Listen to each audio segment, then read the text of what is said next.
রাত পোহালে শুরু হবে কালীগঞ্জ বিধানসভার উপনির্বাচন। তার আগে শেষ মুহূর্তে চলছে ভোট কর্মীদের প্রস্তুতি।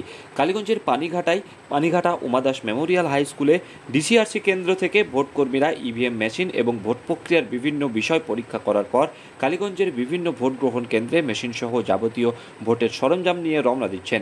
বুধবার দুপুর থেকে দেখা যায় ইভিএম মেশিন পরীক্ষা নিরীক্ষা করার পর ভোট কর্মীরা নির্দিষ্ট পদ্ধতি মেনে ভোট গ্রহণ কেন্দ্রে রওনা দিচ্ছেন। ডিসিআরসি কেন্দ্রে ছিল কড়া নিরাপত্তা।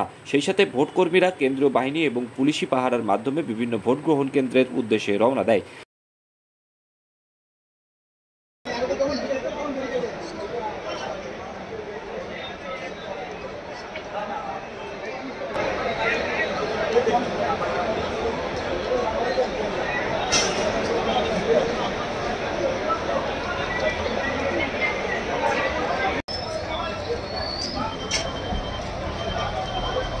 ইভিএম সংক্রান্ত কারো যদি কোনো প্রশ্ন থেকে থাকে আপনারা ইভিএম কাউন্টারে যোগাযোগ করতে পারেন।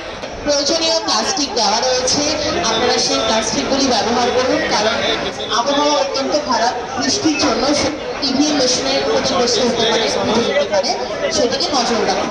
সেক্টর অফিসারকে বিশেষভাবে বলা হচ্ছে তার আন্ডারে যে সমস্ত পোলিং স্টেশনগুলি রয়েছে সেই পোলিং স্টেশনে যারা প্রিজাইডিং হিসাবে আছেন তাদের সাথে